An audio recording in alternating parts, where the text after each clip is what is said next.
3, bienvenue sur cette toute nouvelle vidéo.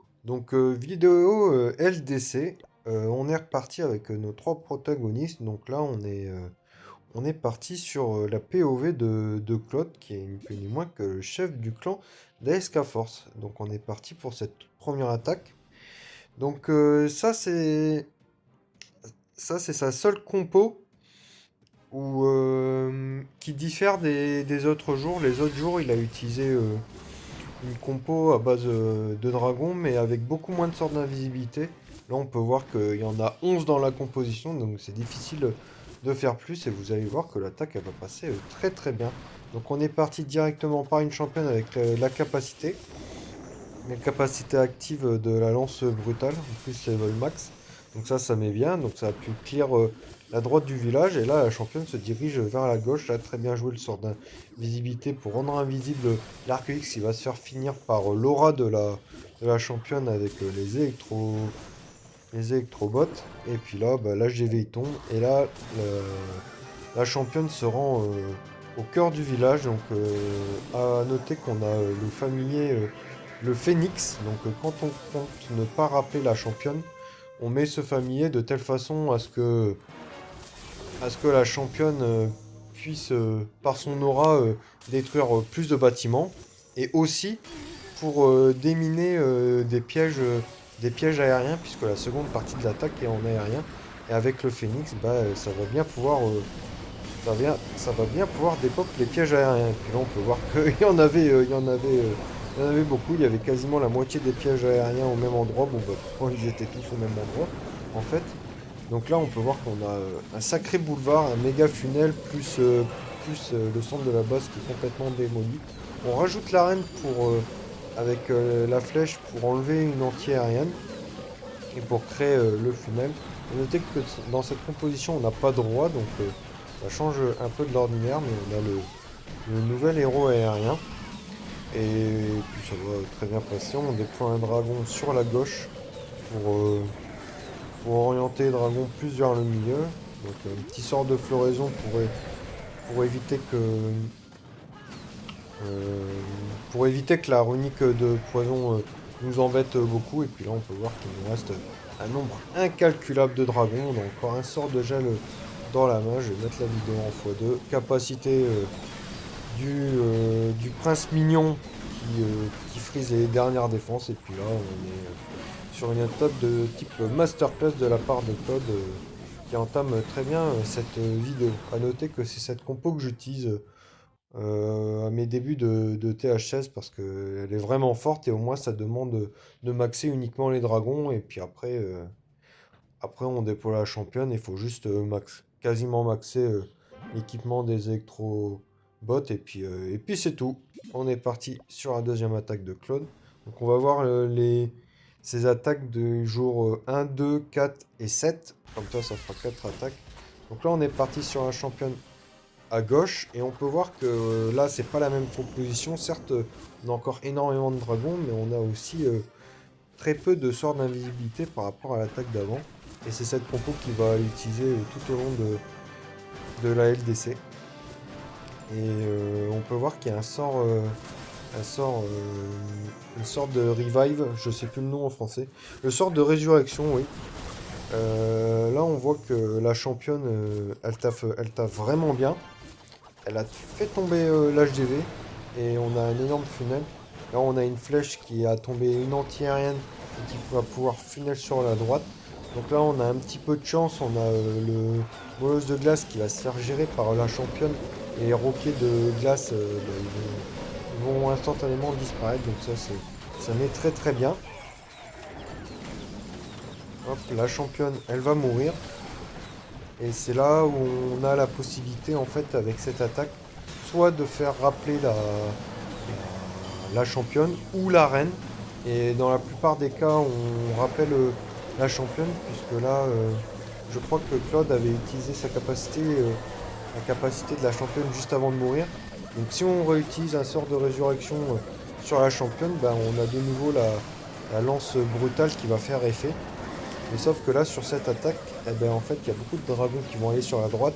Et donc, du coup, le fait de couper énormément de dragons plus l'arène, ça va permettre de bien finir le village. Donc là, on rappelle l'arène, les guérisseuses qui reviennent sur l'arène, ça c'est beau. Et on peut voir qu'on a encore pas mal de dragons sur la droite du village avec l'arène. Et donc du coup, ça va suffire pour clean le restant de la base. Donc très intéressant cette utilisation du sort de rappel. On va voir sur les deux prochaines attaques le sort de rappel utilisé sur la championne. Et je pense que c'est clairement la meilleure façon d'utiliser le sort de rappel. Et on va vraiment le voir sur l'attaque numéro 4 et 7 pour la championne. Donc là, hop, le 6.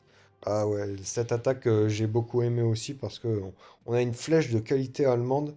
Donc là, on va partir, hop, à gauche du village. Donc à noter que Claude, bon, sauf sur la première attaque qui a utilisé le phénix, là il utilise le renard spirituel. Je pense que c'est le meilleur familier à utiliser avec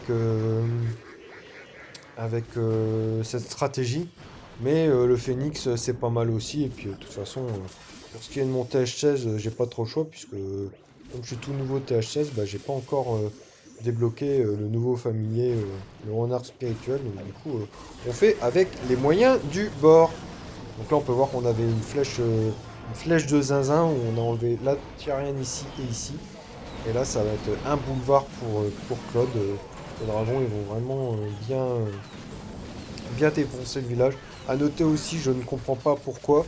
Il y avait 4 Arctics en mode sol. Ça, c'est vraiment une erreur très très grossière de la part des adversaires. Mais bon, s'ils font des conneries, qu'ils aiment bien se prendre des perfs, ça, c'est leur problème. Allez hop, on est parti. Grosse capa Warden au centre de la base avec un dirigeable. Donc aussi, il aime bien aussi utiliser un sort de clonage avec le dirigeable. Donc clone Yeti, c'est intéressant aussi parce que généralement aux alentours de la il y a des très grosses défenses. Donc c'est pas mal. Capacité du prince gargouille. Et puis là, dans quelques instants, on va rappeler la championne avec sa lance brutale. Donc voilà, hop. Et puis comme il y avait ici, comment ça s'appelle? Le monolithe, bah on pouvait pas rappeler la championne au milieu d'attaque, fallait attendre que le monolithe est tombé. Et là on peut voir que la championne, fait un gros taf en fin d'attaque. Et on peut voir que c'est une attaque qui passe extrêmement large, de 1 parce que Claude a très bien attaqué, que la flèche géante a enlevé 2 anti-aériennes, et aussi parce qu'il y avait 4 arctiques en mode sol. Donc du coup, l'adversaire, il s'est pris une sacrée rouste, et ça fait très plaisir. Donc on est parti sur la toute dernière attaque, sur le dernier jour. Mince, j'ai perdu Claude. Hop, sur le 5. Hop, donc on est reparti. Donc même composition. Et on va partir sur la droite du village. Donc là, encore une fois, il y a 2 Arcux en mode sol. Donc très très grosse erreur, j'ai envie de dire. Surtout que là, ASK Force est en champion 2. Donc il n'y a pas non plus des clowns en face. Mais ils ont encore des villages approximatifs. Je pense pas qu'en champion 1, il y avait beaucoup de personnes qui s'amusent à avoir des arcs XL. Donc là, on peut voir que au début d'attaque, il se passe très très bien, puisque toutes les Tesla, elles vont tomber. On tombe aussi le monolithe. Et donc, du coup, ouais, il y a un timing à respecter avec le renard spirituel. Il faut mettre... quand vous attaquez, que vous posez directement votre championne, il faut mettre un sort d'invisibilité quand, quand le timer il finit par 6. Par exemple, 2 minutes 56 restantes. Parce que le renard, il me semble qu'il rend invisible 4 secondes. Et après, on met notre sort d'invie. Après, la championne, elle est de nouveau invie avec le renard spirituel, etc. Donc c'est un cycle à bien manier pour pouvoir utiliser cette composition. Et là, on peut voir que ça s'est très bien passé. Là, on est au milieu d'attaque. Bon, ça se passe très bien. On a encore quasiment tous nos dragons. On a évidemment, avec le grand gardien, on a le double tome, donc, qui est très très fort. On a rappelé la championne. Non, on n'a pas rappelé la championne. Je pensais, mais en fait, non, elle était encore en vie. On a encore notre sort de résurrection dans la main. Donc là, on a rappelé la championne à l'instant. Et on peut voir qu'on finit avec limite plus de dragons qu'on a commencé. Donc très belle dernière attaque de la part de Claude. Et on a un sort de gel en trou qu'on va déployer pour éviter d'avoir des problèmes lors de la formation de la prochaine compo.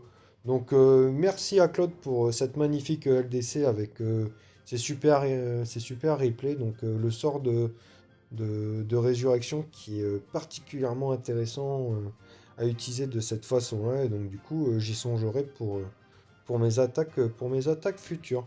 Donc j'espère que vous avez apprécié la vidéo et quant à moi, je vous retrouve pour une prochaine. Allez, portez-vous bien. Salut!